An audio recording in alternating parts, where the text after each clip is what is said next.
зад кулисите стоят 12 момчета и момичета на около 20 години, които искат да бъдат лидерите на бъдещето.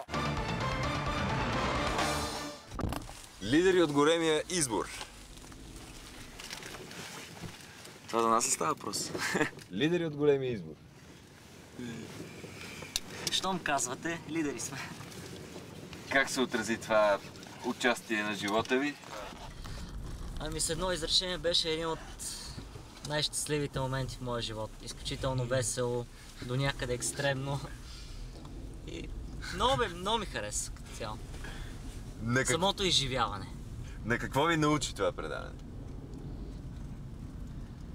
Защото вие бяхте част от някакъв експеримент.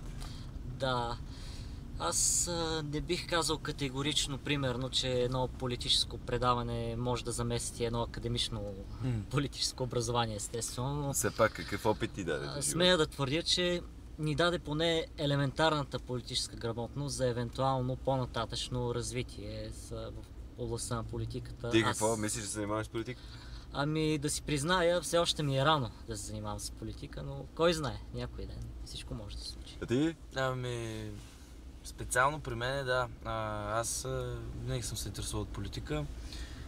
Научих първо да казвам пред камери само това, което искам да кажа. Нищо допълнително, защото винаги може да бъде използвано. Освен това, някакси видях, експериментирах това, което казваш, как се отразява в очите на хората в публиката. Това са трудно ми е да ги обясня с думите. Нещата са един нов вид преживяване за мен и наистина много полезен опит. Млади хора сте, интересувате се от политика. Как така? Защо? Като сме студенти, мисля, че е съвсем нормално да сме политически активни. По-скоро ненормална е тая апатия, която е сред хората. Вашите връстници, вашите приятели, те интересуват ли се от политика? Постепенно започват да се интересуват. Значи първи курс, като бях съвсем в началото на студентстването си, това да се интересуваш от политика е едно да си извънземен.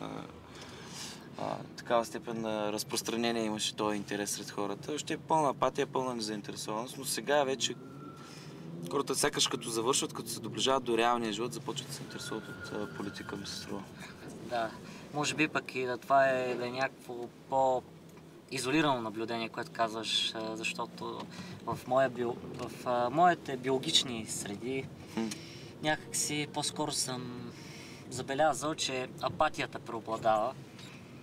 Но в крайна сметка това, което Димо казва е така. Политика, дори и ти да не се занимаваш с политика, тя ще се занимава с тебе.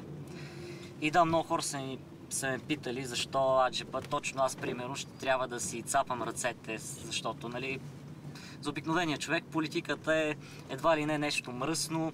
В днешно време тя се асоциира с непочтени хора, с корупция. Защо казват, че политиката е мръсно нещо? Защото е. Най-вероятно това е обяснението. Аз с очите си не съм видял отблизо мръсоти, но съдя по тях от неприятната миризма, която излъчват. Дай ми пример. Ами отношенията между хората как се развалят за един ден. Хора, които вчера са били политически съюзници, например, много добри приятели, въпреки че мен е абсолютно ясно, че в политиката приятелство няма.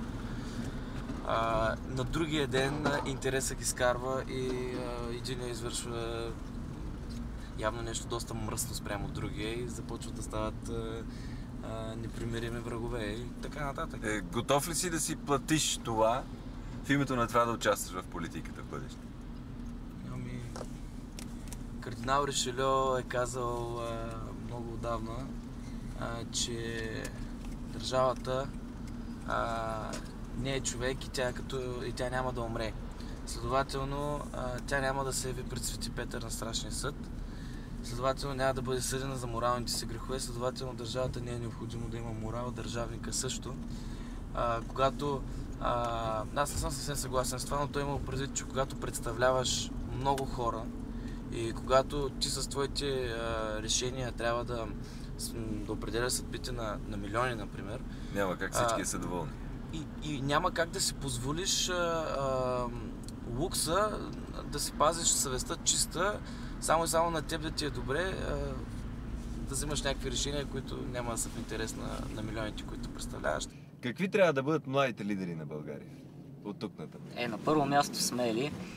Не е добре, примерно, да следваме примера на старите политици, за да знаем, че хората в обществото казват старите муцуни, те присъстват още от 20 години и направо това толкова ме дразни. Защо и ние да следваме този пример и да се държим като старите муцуни в политиката? Аз си мисля, че млади лидери, България няма нужда чак толкова много от млади лидери на възраст, колкото има нужда от младежки лидери. Хора, които да промотират младежкото, да промотират прогресивното, да промотират новото.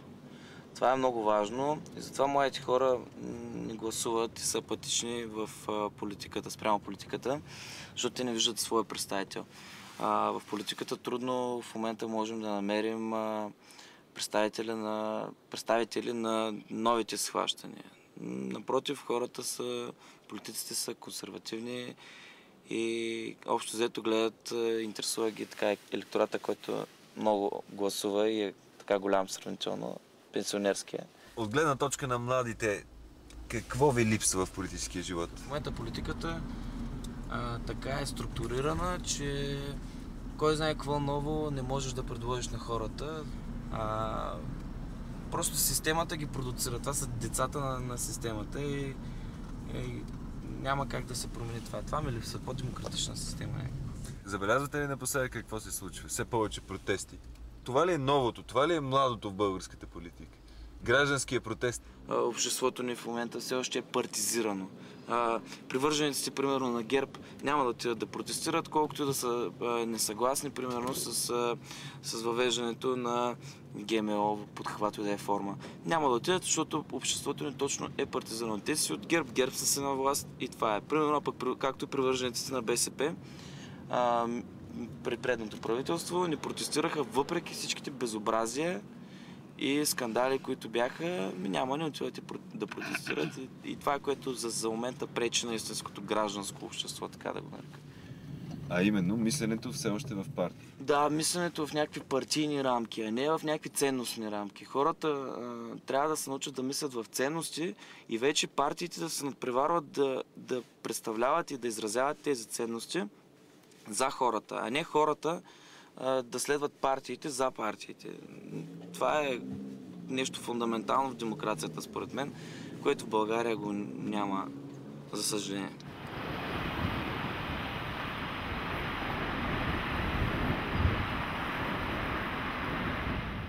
Имате ли някакви идеи за България? Нямате. Това момиче, аз съм сигурен, че има една чудесна идея за България. Нямаш ли някаква идея да споделиш пред хората? Големия избор може да участваш, много е яко. Кой да спрем. Ще е това симпатично момиче. Да. Здрасти, имаш ли някаква идея за България? Голяма идея. Да. Как може да се промени тази държава? Да. Значи големия избор е чудесно предаване за тебе, трябва да опиташ.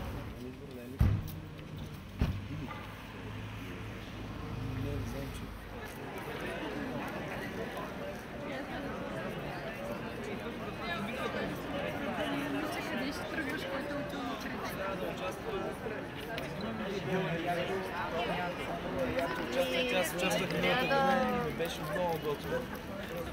Всички управляващи. Аз ще ви дам тук едно листче. Не ви караме в момента. Това е сайт.